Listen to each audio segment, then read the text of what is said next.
सबसे पहले तो आप सभी लोगों का वेलकम और बहुत बहुत शुक्रिया आपके इतने छोटे नोटिस पे आप सब लोग आए यहाँ पे। आज जो एक बहुत ही ज्वलंत इशू जो काफ़ी समय से चल रहा है वो वक्फ की 123 प्रॉपर्टीज़ के बारे में चल रहा है जो होली प्रॉपर्टीज़ हैं। तो हमने आज की जो पूरी ये प्रेस कॉन्फ्रेंस की है उसका एक शॉर्ट में बता दें तो tale of 3 letters and fate of 123 holy Waqf properties. ये 3 लेटर्स का क्या जिक्र किया वो मैं अभी आपको बताता हूं, लेकिन उससे पहले एक बैकग्राउंड छोटा सा कुछ सेकंड्स में बताना ज़रूरी है। भारत देश में भारत के संविधान के हिसाब से जो कानून अदालतों ने तय किया है उसमें ये तय है कि once a Waqf always a वक्फ, मतलब एक बार कोई वक्फ हो जाता है तो वो हमेशा वक्फ रहता है। वक्फ क्या होता है? वक्फ की प्रॉपर्टीज़ कोई ऐसी नहीं है कोई सरकार देती है किसी को। वक्फ की प्रॉपर्टीज़ वो होती हैं जो मुस्लिम कम्युनिटी के लोग डेडिकेट करते हैं अल्लाह के लिए, कोई अच्छे कॉज के लिए, सोशल वर्क के लिए, मस्जिद बनाने के लिए, बेवाओं के लिए या अनाथों के लिए या किसी को पानी पिलाने के लिए, सबील बनाने के लिए, वो वक्फ प्रॉपर्टी होती है। ये प्रॉपर्टी कोई मुस्लिम कम्युनिटी का व्यक्ति अल्लाह की राह में देता है उसको, that is what is called waqf property. One properties which are dedicated by people belonging to Muslim community following the religion of Islam and dedicating certain properties to Allah almighty, that is waqf property. Government doesn't give और can take away waqf property, that is the law of the land. तो ये 123 properties जो थी, एक बर्नी committee हुई थी 1979 में, उन्होंने ये एक फाइंडिंग सरकार ने ली थी उनसे कि दिल्ली में बहुत सारी हजारों वक्फ प्रॉपर्टीज हैं। उसमें से कुछ प्रॉपर्टीज ऐसी थी जो कि रोजमर्रा के इस्तेमाल में आ रही थी, कुछ प्रॉपर्टीज ऐसी थी जो कि रोजमर्रा तो नहीं लेकिन फिर भी रेगुलरली इस्तेमाल में आ रही थी, कुछ प्रॉपर्टीज ऐसी थी जो बिल्कुल ही इस्तेमाल में नहीं आ रही थी। तो बर्नी कमेटी ने यह कहा कि जो प्रॉपर्टीज बिल्कुल भी इस्तेमाल में नहीं आ रही उनको सरकार ले ले, हालांकि कानून इसके खिलाफ है, सरकार ले ही नहीं सकती। तो एक तो आपके दर्शकों को यह समझना जरूरी है कि कोई भी प्रॉपर्टी कभी भी वक्फ प्रॉपर्टीज किसी भी सरकार ने नहीं दी है, बल्कि बर्नी कमेटी के जरिए कुछ वक्फ की प्रॉपर्टीज लेने की कोशिश हुई है जिसके बारे में अभी कानूनी कार्रवाई चल रही है। दूसरी महत्वपूर्ण बात यह है कि भारत में इतनी वक्फ प्रॉपर्टीज हैं कि मुस्लिम कम्युनिटी को सरकार से, और आप जो देखते हैं ना मस्जिदों के बाहर सड़क पे नमाज पढ़ने, अगर वक्फ प्रॉपर्टीज ही ठीक से इस्तेमाल कर ली जाए तो कोई भी सड़क पे नमाज नहीं पढ़ेगा और मुस्लिम कम्युनिटी बिल्कुल भी गरीब नहीं रहेगी। ये पोटेंशियल वक्फ की प्रॉपर्टीज में है। लेकिन अफसोस की बात यह है, आप सब लोग जानते हैं सच्चर कमेटी और दूसरी रिपोर्टों में, कि अक्रॉस द बोर्ड पूरे देश में ऑल ओवर द कंट्री वक्फ की प्रॉपर्टीज को औने पौने दामों में बेच दिया गया, कब्जे कर लिए गए और यूसर्व कर लिया गया, लूट लिया गया एक तरीके से। ये केस भी वैसा ही है। अब मैं आज के मुद्दे पे आ जाता हूँ। आप सभी लोग जानते हैं कि जो वक्फ बोर्ड के चेयरमैन हैं उनके ऊपर कितने, मैं ज़्यादा डिटेल में नहीं जाऊँगा, उनके ऊपर करप्शन के चार्जेस की वजह से इन्वेस्टिगेशन भी चल रहे हैं। ही वॉज ऑल्सो अरेस्टेड, उनका अरेस्ट भी हुए थे। अब ये सडनली एक जो लंबे टाइम से जो एक इशू चल रहा था, कोर्ट में विश्व हिंदू परिषद ने, जो इंद्रप्रस्थ विश्व हिंदू परिषद है, केस डाला कि ये जो 2013-14 में सरकार ने 123 प्रॉपर्टीज जो सरकार ने अपने कब्जे में ले ली थी किसी तरीके से, या कब्जा दिखाने की कोशिश हो रही थी, वो जो नोटिफिकेशन जारी करके वापस किया है वो गलत किया। यानी कि वक्फ की प्रॉपर्टीज जो मुस्लिम कम्युनिटी की थी वो सरकार ने ले रखी थी, वो जो वापस किया है वो गलत किया है। ये एक केस विश्व हिंदू परिषद ने डाला था कि ये प्रॉपर्टीज जो हैं सरकारी ही रहनी चाहिए। तो इस केस में रिट पिटीशन डिस्पोज ऑफ हुई थी और उसमें यह कहा था हाई कोर्ट ने, दिल्ली हाई कोर्ट ने, कि सरकार जो है इसका फैसला करे सभी पक्षों से बात करके। सरकार ने क्या किया, सरकार ने पहले एक मेंबर और उसके बाद 2 मेंबर कमेटी बनाई जिसका मैंडेट ये था कि वो सभी पक्षों से बात करके और इस पे फैसला करे कि सरकार ने क्या फैसला लेना। अब ये सब चीजें 2021-22 से चल रही हैं। 8 फरवरी 2023 को एक डिप्टी एलएनडी जो हैं देश के, उन्होंने एक चिट्ठी जारी करके ये बोला कि हमने वक्फ बोर्ड का क्लेम इसमें से हटा दिया इन प्रॉपर्टी में से। यानी कि क्यों हटा दिया, उसकी एक ही वजह दी थी सिर्फ, और वो एक वजह है और कोई वजह नहीं कि वक्फ बोर्ड का क्लेम है नहीं है, उनके पास क्या सबूत है नहीं है, सरकार ने जो ये प्रॉपर्टीज ली थी गलत ली थी या सही ली थी, उसके बारे में कोई छानबीन नहीं। सिर्फ एक पॉइंट पे ये खारिज कर दी गई बात कि वक्फ बोर्ड ने नोटिस देने के बावजूद भी कोई पैरवी नहीं की, अपना पक्ष ही नहीं बताया। अमानतुल्लाह साहब उस वक्त वक्फ बोर्ड के चेयरमैन थे और उनके पर जो ये केसेस में एलिगेशंस लगे हैं वो ये लगे हैं कि वो अपने अलावा किसी की नहीं सुनते। उनके 1-2 साथी हैं वक्फ बोर्ड में और एक उनकी कोठरी है, उनके कहने से कानून को तोड़कर, यही इल्जाम है उनके ऊपर। जो वक्फ बोर्ड में कानून है वो ये कहता है कि पूरे मेंबर्स, वक्फ बोर्ड किसी भी इशू पे फैसला करेगा तो वो कानून तोड़ के अपने आप फैसले करते हैं। यही उनके ऊपर करप्शन नेपोटिज्म के चार्जेस हैं। तो ये केस क्लासिक केस है। अब ये 123 प्रॉपर्टी का, जिसकी अगर, क्योंकि ये रिलीजियस प्रॉपर्टीज हैं, होली प्रॉपर्टीज हैं, तो इनकी कोई जो पैसे की दृष्टि से कीमत नहीं लगाई जा सकती। अगर इसकी लगाने लगे तो ये लाखों करोड़ का माइंड बॉगलिंग फिगर होगा। उन प्रॉपर्टीज का मुद्दा तो बहुत ही अहम मुद्दा होना चाहिए था, जिसपे कोई भी चेयरमैन अपने आप फैसला तो बिल्कुल ही नहीं कर सकता। चेयरमैन की तो ताकत बहुत कम होती है कि 5,000 रुपए किसी को देने हैं या 10,000 रुपए देने हैं, वो भी अगली बोर्ड की मीटिंग में पास कराना पड़ेगा। इससे ज्यादा कोई ताकत और हैसियत वक्फ बोर्ड के चेयरमैन की नहीं होती। वक्फ बोर्ड का चेयरमैन एक दूसरे मेंबरों की तरह एक मेंबर ही होता है, ये कानून है। तो इन्होंने ये बात पूरे वक्फ बोर्ड से छुपाई, ये हमारा पहला पॉइंट है। और जो इनके लेटर से भी पता लगता है कि ये पूरी कार्रवाई जो चल रही थी 123 प्रॉपर्टीज की, जिसमें इतना सीरियस मुद्दा था, ये 123 प्रॉपर्टीज छीनने की नौबत आ सकती थी, उसके बारे में वक्फ बोर्ड से कोई भी बात ही नहीं की, किसी को इनके अलावा पता ही नहीं। ये एक इनके अपने लेटर से तस्लीम होता है। इसीलिए मैंने 3 लेटर्स आपको जो लो दिए हैं उसमें लगाए हैं। पहला लेटर है एलएनडीओ का जो 8 फरवरी 2023 का है, जिससे ये पब्लिक में बात आ गई। हम सब लोग जो अंजुमन हैदरी के लोग हैं और दूसरे लोग हैं जो वक्फ के लिए लड़ाई करते हैं और वक्फ के मुतवल्ली हैं, मुतवल्ली भी वक्फ बोर्ड का हिस्सा ही होते हैं, वक्फ बोर्ड का ही काम करते हैं। वक्फ बोर्ड के एक्ट में जो लिखा है, वक्फ के एक्ट में, उसी को पूरा करने के लिए मुतवल्ली भी एक इंस्टीट्यूशन है। तो ये मुतवल्लियों के तो एकदम हाथ से, जिसको कहते हैं ना, एक मिसाल देके तोते उड़ गए, ये क्या हो गया। और वो कब पता लगा इन्हें, जब 17 तारीख को अमानतुल्लाह साहब ने अपने ट्विटर हैंडल से ये लेटर, जो जवाबी लेटर है, 17 फरवरी 2023 को, तो ये सब लोग एकदम शौक में आ गए, सकते में आ गए। ये जो लेटर था अगर आप पढ़ेंगे तो इससे साफ जाहिर होता है कि ये अपनी जो चोरी थी उसको छुपाने के लिए ये काम किया गया है। और इन्होंने ना वक्फ बोर्ड को बताया था, और एक लेम एक्सक्यूज ये दी कि हमने हाई कोर्ट में केस डाल रखा है इस 2 मेंबर कमेटी को खत्म करने के लिए। उसमें एडमिटेड केस है उनका, चेयरमैन साहब के लेटर में ही लिखा है कि कोई स्टे नहीं मिला था। अब आप लोग सब इतनी समझ तो रखते हैं, अगर किसी केस में स्टे नहीं मिला और आपने प्रोसीडिंग में भी हिस्सा नहीं लिया तो आप वो प्रोसीडिंग में हारोगे ही हारोगे, और वही हुआ है। तो ये ऐसा लगता है साफ तौर पे कि ये मिली भगत से हुआ है। उसके बाद 18 तारीख को जो नईम फातिमा मेंबर हैं, एक शिया मेंबर हैं दिल्ली वक्फ बोर्ड में, उन्होंने एक चिट्ठी लिख के एलएनडीओ को ये बताया कि हम लोगों ने मेंबर, वक्फ बोर्ड ने अगर दिए या नहीं दिए वो एक अलग बात है, लेकिन हम मुतवल्ली हैं, हम भी तो वक्फ बोर्ड हैं, हमने आपको ये जवाब भी दिए थे, प्रोसीडिंग में पार्टिसिपेट भी किया था, 2 मेंबर में भी, 1 मेंबर में भी, और हमने अपने सारे सबूत दिए थे कि ये वक्फ की प्रॉपर्टीज हैं और इसमें हमने पार्टिसिपेट भी करने की कोशिश की थी। लेकिन कई हियरिंग्स हुई, उसमें हर बार डेट इसलिए लगती थी कि हम लोग जाते थे और डीडीओ और एलएनडीओ कोई भी कागज, कोई भी सबूत पेश नहीं कर पाते थे इस बात का कि ये वक्फ की लैंड नहीं है। इसलिए कई हियरिंग्स लगी। तो हमने ये लेटर लिखा है कि हमारे पीछे ये फैसला हुआ है और जो ये एक्सरसाइज है ये किसी बड़ी साजिश का हिस्सा है। ये मैं लीगल पॉइंट आपको बताना चाहता था। अब मैं गुजारिश करूंगा बहादुर अब्बास नकवी साहब से कि वो इसके जो दूसरे एस्पेक्ट्स हैं उस पे मैं एज लॉयर कमेंट नहीं करना चाहता। मैं सिर्फ इतना बोलना चाहता हूं कि ये लेटर जो कि एलएनडी ने लिखा है वो गलत है कानूनी तौर पे, फैक्चुअल तौर पे।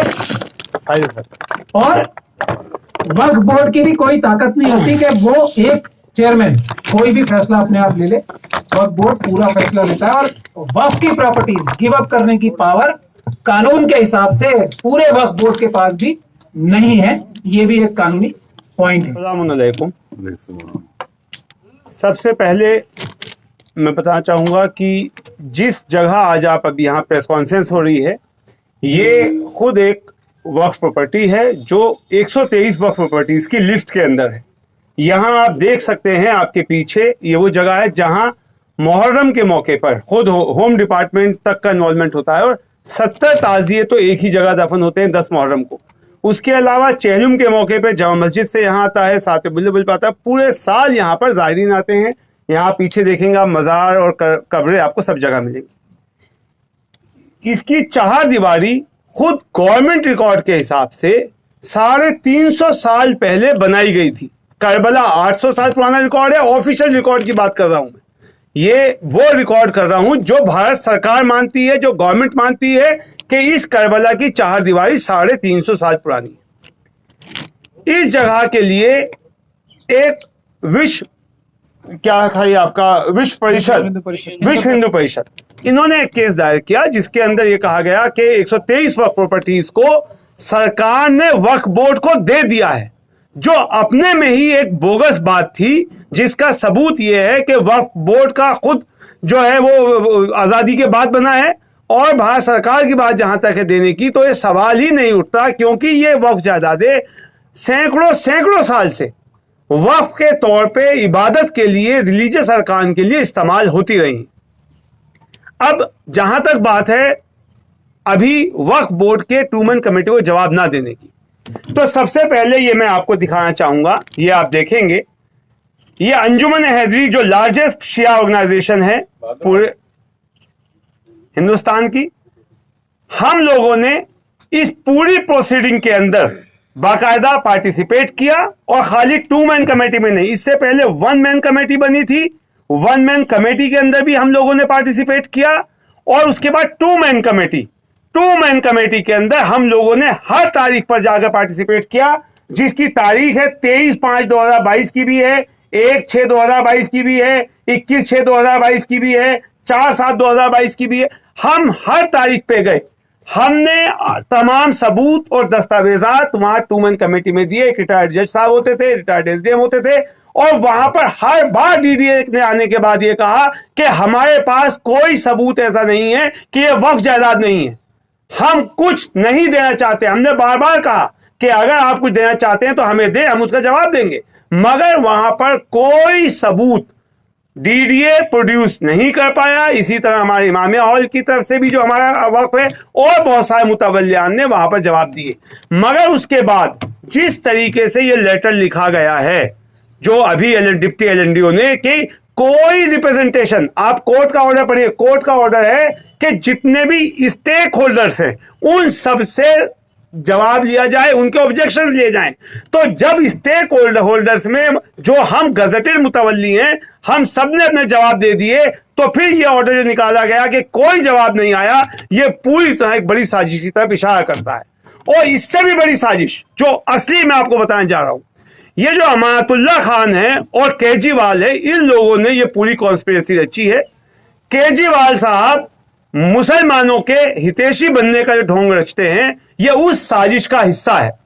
उन्होंने कोई भी वक्फ बोर्ड का फैसला, जैसा भी महमूद प्राचा साहब ने बताया, बोर्ड लेता है। अगर 2 मैन कमेटी में अपीयर नहीं होना है, उसका फैसला बोर्ड लेगा, कोर्ट जाना है, उसका फैसला बोर्ड लेगा। इस मामले के अंदर कोई बोर्ड रेजोल्यूशन पास नहीं किया गया। अरविंद केजरीवाल के घर पर बैठ के सीएम हाउस में यह फैसला हो रहा है कि हमें वहां अपीयर नहीं होना है, हमें उस पे कोर्ट में पेश नहीं होना है। तो इससे साफ साबित होता है कि वक्फ बोर्ड की तमाम धांधली, तमाम षड्यंत्र जो है खुद सीएम के आवाज पर बैठकर बनाए जा रहे हैं, और अमानतुल्लाह खान उनको एग्जीक्यूट करते हैं। और ये बात हम आज नहीं कह रहे हैं, आपको याद होगा उत्तर प्रदेश इलेक्शन के टाइम पर जब हमने सबूत जारी किए थे कि अमानतुल्लाह खान ने यह कहा था कि मुझे 500 करोड़ रुपया केजरीवाल साहब को देना है उत्तर प्रदेश इलेक्शन के लिए वक्फ बोर्ड से। इसलिए मेरी मजबूरी है, मैं वक्त ज्यादा बेच रहा हूं। जिसके बाद हमने सीएम आवास से लेकर सब जगह एहतजाज किए थे और सबूत दिए थे ले जाकर कि हम ये नहीं होने देंगे। तो आज वो कॉन्स्पिरेसी साफ हो गई है कि डिप्टी एलएनडीओ ने एक गलत लेटर लिखा कि किसी स्टेक होल्डर का कोई जवाब नहीं आया, इसलिए ये केस खत्म हो गया। और अमायतुल्लाह खान ने फौरन उस बात को एक्सेप्ट कर लिया, तस्लीम कर लिया कि हाँ हमने जवाब नहीं दिया था क्योंकि हम कोर्ट गए हुए हैं। तो ये पूरी तरीके से हमारे केसेस को, इन वक्त जायदादों को लूटने की एक बड़ी साजिश तो है ही, साथ में इसकी असली साजिश जो है वो आप सबको समझना जरूरी है। ये साजिश है एक ऐसा माहौल पैदा करने की ताकि मुसलमानों के अंदर अफरा तफरी फैल जाए। जब आप समझिए कोर्ट के अंदर वक्फ बोर्ड नहीं जाएगा, एक ऑर्डर पास हो गया, जैसा आज ऑर्डर पास हो गया है कि सब वक्फ प्रॉपर्टीज पर नोटिस लगाया जाए, तो ये नोटिस अगर जहां पर लाखों श्रद्धालु यहां आते हैं, यहां पर अगर आजकल को कोई कब्जा लेने के लिए नोटिस लेके आएगा तो लाखों लाख लोग यहां इकट्ठा हो जाएंगे। और जब वो इकट्ठा होंगे, क्योंकि उनका कॉन्स्टिट्यूशनल राइट है, ये जमीन उनकी है, तो फिर ये जो मक्कार ये अमानतुल्लाह खान, वक्फ चोर वक्फ खोर अमानतुल्लाह खान, ये अरविंद केजरीवाल के साथ मुसलमानों का हितैषी बन के खड़ा हो जाएगा। ये खड़े होकर फिर कहेंगे कि हम जान दे देंगे मगर वक्फ जायदाद नहीं जान देंगे, जबकि अगर देखा जाएगा तो पूरी कॉन्स्पिरेसी खुद सीएम आवास के ऊपर रची गई है। इसके पुख्ता सबूत है। अमानतुल्लाह खान ने कोई बोर्ड रेजोल्यूशन पास नहीं किया है, जिसके वजह से और ना ही किसी मेंबर को बताया है। और आज जो लेटर लिखा गया है, आपने देखा होगा, जो अभी कॉपी दी गई है, जो वक्फ बोर्ड की मेंबर है नईम फातिमा, उन्होंने हैरानी जाहिर की है कि इस तरीके से कैसे हो सकता है, बोर्ड मेंबर्स को बताया ही नहीं गया है। तो इस हालात के अंदर अब जो ये चीजें सामने आई हैं, तो हम लोग अभी मौलाना कल्बे जवाद साहब आगे का लाइन ऑफ एक्शन बताएंगे, मगर हम इस पे जल्द ही एफआईआर भी कराएंगे अरविंद केजरीवाल और अमानतुल्लाह खान के खिलाफ। और जो ये नाटक रचा जा रहा है कि हम वक्फ जायदादों को बचाएंगे, ये बचाने वाला नहीं है, ये रक्षक नहीं है, भक्षक है असलियत में। यही वक्फ खोर है। इसने आज समझ लीजिए ये कैसा चेयरमैन है, इसके खिलाफ no confidence motion lieutenant governor साहब के यहाँ जमा है, उसके बावजूद ये बोर्ड में जा रहे हैं। एंटी करप्शन ब्रांच ने इन्हें अरेस्ट किया अभी वक्फ चोरी के मामले में, उसके बावजूद ये सबूत मिटाने वहां जा रहे हैं। ईडी के अंदर इनके खिलाफ मुकदमा चल रहा है, इसके अलावा एसीबी में चल रहा है, दिल्ली पुलिस में चल रहा है, तमाम जगह इनके वक्फ के लूटखोरी का मुकदमे चल रहा है। और अब फिर वही क्राइम जो है ये दोबारा कर रहे हैं, जिससे साफ साबित हो रहा है कि ये ही असली कॉन्स्पिरेटर हैं और इसमें अरविंद केजरीवाल इनके पीछे से मदद कर रहे हैं। और ये एक बड़ी साजिश है जिसे हमारी केंद्र सरकार को भी समझने की जरूरत है कि ये इनके ट्रैप में ना आए। ये केजरीवाल का एक ट्रैप है, जिस ट्रैप में ये चाह रहे हैं कि मुसलमान आ जाएं, सड़कों पे आए और फिर केजरीवाल जो है अपनी राजनीतिक रोटियां सेकें। तो इसके लिए जल्द एफआईआर भी होगी। और हम लोग यहाँ पर दरगाह शाह मर्दा, जहाँ हमारा हेड ऑफिस है, एक हेल्पलाइन सेंटर भी हम खोल रहे हैं। इस 123 प्रॉपर्टीज को लेकर जो भी हमारे मुतवल्लियान हैं, उन तमाम लोगों की हम पूरी तरह मदद भी करेंगे, क्योंकि वक्फ बोर्ड तो खुद इन वक्फ जायदादों को लुटवाने के लिए कॉन्स्पिरेसी रच रहा है, देश का माहौल खराब करना चाहता है। साथ ही हमने एक फोन नंबर हेल्पलाइन जारी किया है जो अभी से चालू हो जाएगा, 8750947869। कोई भी शख्स जो इस ऑर्डर से इफेक्टेड है या जो वक्फ बोर्ड की इन बेईमानियों से आजिज आकर अपनी वक्फ जायदाद पे जो है उसका हक होने के चांस हो रहे हैं, वो हमसे राब्ता करें। महमूद प्राचा साहब और हमारे चीफ पैटर्न मौलाना कल्बे जवाद साहब, जो हमारी सेव वक्फ मूवमेंट के सबसे मेन पिलर हैं, इनकी सरपरस्ती के अंदर हम इस पूरी मुहिम को चलाएंगे। अब आपसे मौलाना कल्बे जवाद साहब। बिस्मिल्लाहिर्रहमानिर्रहीम। हकीकत यह है कि ये वक्फ बोर्ड अंग्रेज़ों ने बनाए थे। पहले उन्हीं ने इस बात का सर्वे किया है कि कौन सी चीज़ ऐसी है जिसके बुनियाद के ऊपर मुसलमान खुद अपने पैरों पर खड़ा हो सकता है और हुकूमत का मोहताज नहीं हो सकता। तो उनको पता चला कि वक्फ जायदादें इतनी ज़बरदस्त है कि मुसलमान सिर्फ वक्फ की जायदादों की बुनियाद के ऊपर अपने पैरों पर खड़ा हो सकता है और भी किसी का मोहताज नहीं हो सकता। तो फिर उन्होंने वक्फ बोर्ड बनवाया। वक्फ बोर्ड इसलिए बनवाया कि वक्फ की सेवा के लिए नहीं, वक्फ को बचाने के लिए नहीं, बल्कि वक्फ को तबाह बर्बाद करने के लिए वक्फ बोर्ड बनवाए। उसी को आज तक वक्फ बोर्ड अंजाम देते आ रहे हैं कि 80% जायदादें औकाफ की ख़त्म हो चुकी हैं। और सिर्फ वक्फ बोर्ड की बेईमानियों की वजह से 80% जायदाद बंगाल में ख़त्म हुई है। कर्नाटक के लिए आया था 2 लाख करोड़। कि 2 लाख करोड़ की जायदाद की हेरा फेरी हुई, वो खत्म हो गई। वो किससे खत्म हुई? वो बोर्ड ने खत्म की। 2 लाख करोड़ की जायदाद वक्फ की खत्म की। यही हाल दिल्ली का है, यही हाल कलकत्ता, यही हाल यूपी का है, यही बिहार का है।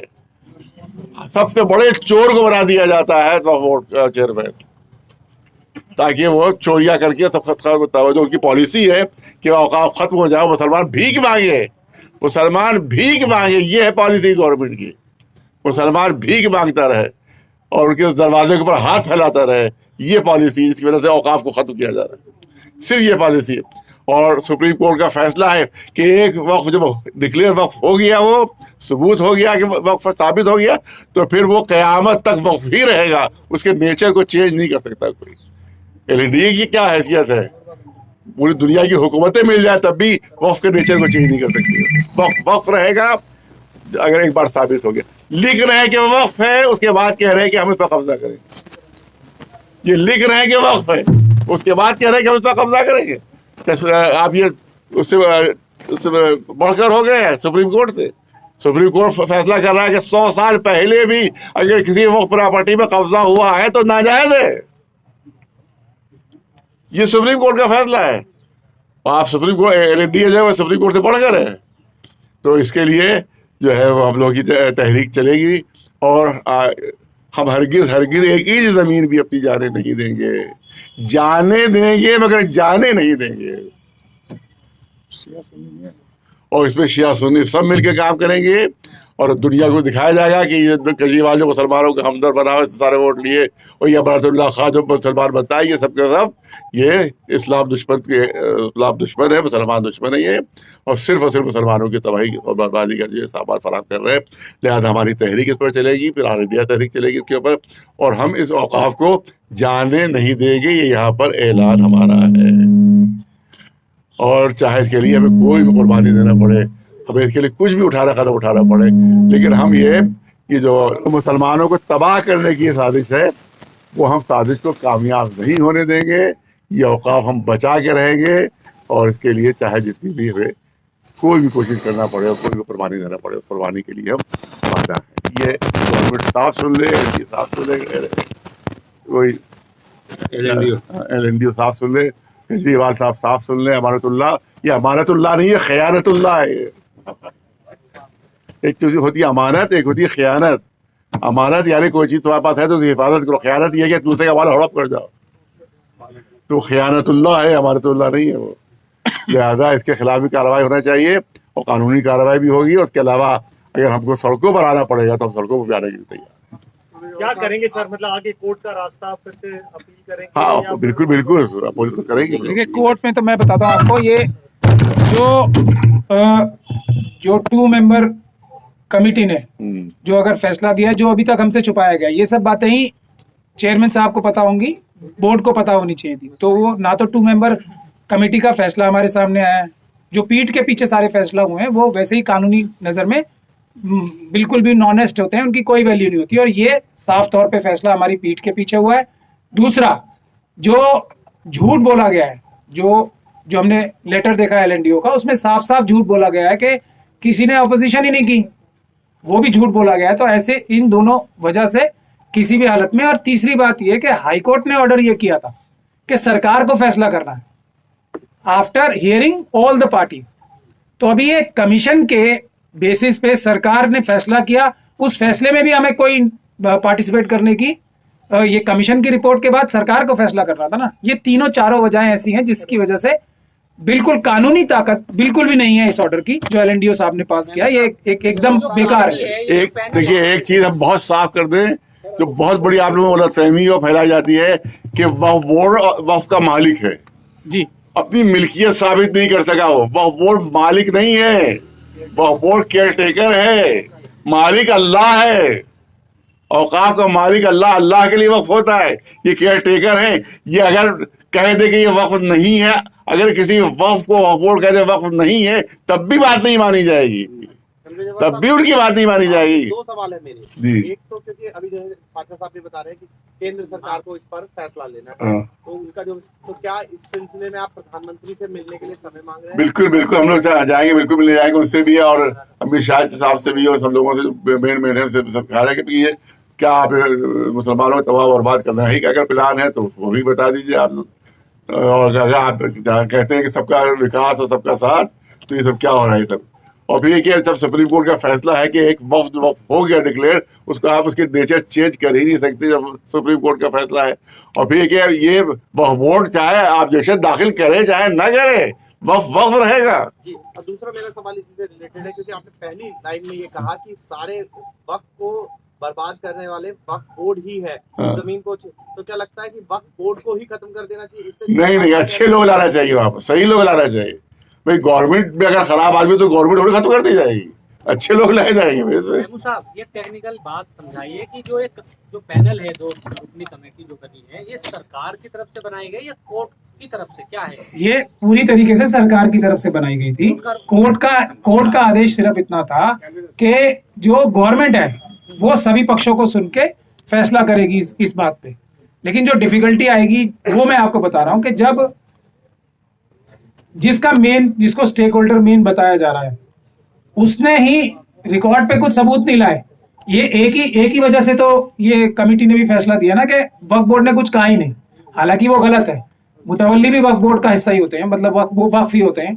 उन्होंने बताया है, लेकिन बहाना मिल गया ना कमेटी को फैसला देने का। वो बहाना सबसे बड़ जो हमारे हर जगह मुश्किल पड़ेगी वो इसी बहाने से पड़ेगी। ये हमें हर जगह फेस करना पड़ेगा, चाहे हम सरकार को रिप्रेजेंटेशन दें या कोर्ट को जब कोर्ट में जाएंगे, जब भी कोर्ट भी हमसे ही पूछेगा, कोई भी ये पूछेगा कि आपकी जो नोडल बॉडी है, उसी ने जब इसको बिल्कुल जाने दिया और ये कह दिया कि हम इसके बारे में कुछ बोलना नहीं चाहते, तो वो हमारे सबसे मुश्किल काम हमारे लिए यही होगा, इसको हम कैसे उबूर करें। उसमें जाना चाहिए था कमेटी के सामने।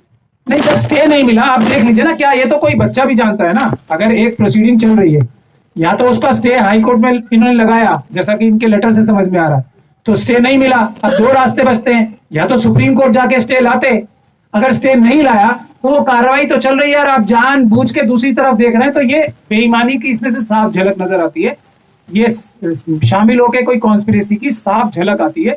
बाकी तो एफआईआर दर्ज होगी, जैसा अभी बहादुर साहब ने बताया, ये लोग कंप्लेंट करेंगे, फिर इन्वेस्टिगेशन में पता लगता है कि किस किस का क्या क्या रोल रहा है। लेकिन प्रथम दृष्टया यानी कि प्राइमा फेशियाई तो इतनी बड़ी साजिश और की बू आती है ना कि पूरे वक्फ बोर्ड में से किसी को नहीं बताया, पता ही नहीं है किसी को। ये सब चीजें पॉइंट करती हैं कि हाँ, बड़ी साजिश हुई है कुछ। इस कमेटी में जैसे आप कह रहे हैं कि कुछ लोग गए थे और वहाँ किया था, आपकी जानकारी में कितने लोग काफी लोग गए थे और वहाँ पे देखिए, दावे किए? काफी सारे मुतवल्ली भी वक्फ एक्ट जो है ना, वक्फ एक्ट में महत्वपूर्ण हिस्सा है। मुतवल्ली भी मैनेजर्स होते हैं, जैसे वक्फ बोर्ड भी एक तरह से देखा जाए कॉन्सेप्चुअली तो एक मुतवल्ली ही होता है, केयर टेकर ही होता है। उसी तरीके से अलग अलग प्रॉपर्टीज के मुतवल्ली होते हैं। एक बात और है जो दिल्ली वक्फ बोर्ड में और कई वक्फ बोर्डों में बहुत बड़ी कमी पाई जाती है, वो ये है कि मुतवल्लियों को बिना किसी वजह के हटा के वक्फ बोर्ड कोई प्रॉपर्टी जिसपे नजर आए उनकी बुरी, तो उसमें कमेटी अपॉइंट कर देते हैं और वो कमेटी फिर वक्फ बोर्ड के इशारे से चलती है, क्योंकि वो उनका कोई कानूनी हक नहीं होता वहां कंटिन्यू करने का। वो उनके विम्स एंड फैंसीज में, मतलब हायर एंड फायर की स्थिति हो जाती है। तो वो एकदम कमेटियां जो बनती हैं गुलाम जैसी बन जाती हैं, तो उसकी वजह से भी वक्फ बोर्ड का जो बेईमानी करने का जो मौका है वो बढ़ जाता है। इसके बारे में भी शायद कुछ बहादुर अब्बास साहब, क्योंकि यहाँ भी एक कमेटी बनी थी, उसके बारे में बताना चाहेंगे। एक्चुअली वक्फ बोर्ड की ये मॉडस ऑपरेंडी अमानतुल्लाह खान के आने के बाद बहुत ज्यादा रही है। जो भी मुतवल्ली वक्फ जायदाद के प्रोटेक्शन के लिए लड़ रहा है या उसको प्रोटेक्ट कर रहा है और या उनकी साथ उनकी बेईमानियों में चोरियों में शामिल नहीं है, तो उन्होंने उन तमाम औकाफ के मुतवल्लियों को हटाकर ये कोशिश करी कि वहां पर अपनी कमेटी अपॉइंट कर दी जाए। कमेटी अपॉइंट होने का मतलब हो गया कि डायरेक्ट कंट्रोल में वक्फ बोर्ड के चली गई। और उसके बाद फिर वक्फ बोर्ड का तमाशा आपने अभी देख ही लिया कि वक्फ बोर्ड किसी कोर्ट में किसी लीगल प्रोसीडिंग में पैरवी नहीं करेंगे, और जब पैरवी नहीं करेंगे तो कोर्ट केस हार जाएंगे। तो ये मॉडस ऑपरेंडी रही। और सेम तरीके से यहाँ जोरबाग के अंदर भी कमेटी बनाई गई थी, जिसको बाद में माननीय लेफ्टिनेंट गवर्नर साहब के इंटरवेंशन के बाद मौलाना कल्बे जवाद साहब ने जब लेटर लिखा और जब ऊपर बात की गई, सब जगह रिप्रेजेंटेशन दी गई, तो उसके बाद उस ऑर्डर को विड्रॉ किया गया था। अमानतुल्लाह खान साहब ने सारे आरोपों को निराधार बताया। वो ये कह रहे हैं कि हाई कोर्ट में हमारी रिट संख्या 1961/2022 अभी पेंडिंग है। जब तक वो पेंडिंग है तब तक आप इस तरीके की चीज कैसे कह सकते हैं कि हम इस पे सवाल अभी प्राचा साहब कह चुके थे, रिपीट हो रहा है, लंच का टाइम भी हो रहा है, सब भाई लंच एक करेंगे। बात और इसी में एक सेकंड में आपकी बात पूरी कर दूं। अभी कहा था कि अगर कोई भी रिट आप डाल देते हैं, डालने से कुछ नहीं, आपने स्टे मांगा, स्टे नहीं मिला, अगर स्टे नहीं मिला था तो सुप्रीम कोर्ट जाना चाहिए था ना। सिर्फ डाल देके आप घर सो जाएंगे तो प्रोसीडिंग थोड़ी रुकेगी। कोर्ट केस तो चल रहा था ना, इनको जाना चाहिए था, सुप्रीम कोर्ट जाना चाहिए था, क्यों नहीं गए? कौन सी लीगल टीम थी? क्यों बोर्ड को नहीं बताया? क्यों मेंबर्स को नहीं बताया? क्यों छुपाया गया? आज तक कोई बोर्ड रेजोल्यूशन इस बारे में है ही नहीं। सिर्फ केजरीवाल के घर पर बैठकर सीएम आवास के ऊपर बैठ के ये फैसले हो रहे हैं कि आपको कोर्ट में अपीयर नहीं होना है। ये क्यों हुआ? सीएम की क्या अथॉरिटी है कि वो वक्फ बोर्ड के अंदर इंटरवेंशन कर रहे हैं? सीएम के आदेश क्यों ये मान रहे हैं अमानतुल्लाह खान? आदेश नहीं होने, यहां पर मेंबर्स की जिम्मेदारी है, बोर्ड रेजोल्यूशन पास करता है और बोर्ड के रेजोल्यूशन को इंप्लीमेंट किया जाता है। बट यहां उल्टा हो रहा है, तमाम चोरियां, तमाम बेईमानियत, तमाम लूट खसोट केजरीवाल साहब के घर पर बनाई जाती है, उसकी प्लानिंग है, और अमानतुल्लाह खान उनके सिर्फ एक जिसे कहते हैं जो एग्जीक्यूट करने वाले प्यादे हैं, वो प्यादे हैं। और इसकी साफ वजह यह है कि कई एफआईआर होने के बाद, जेल में जाने के बावजूद आज तक भी केजरीवाल साहब ने इनसे इस्तीफा नहीं लिया, बल्कि इनके सर पे अपना हाथ रखा हुआ है और खुली छूट दे रखी है कि वक्त में जितनी लूट मचा सकते हो मचाओ। तो ये साफ साबित करता है कि अरविंद केजरीवाल इनसे मिले हुए हैं। सब्सक्राइब करें हमारे YouTube चैनल को और बने रहें हमारे साथ।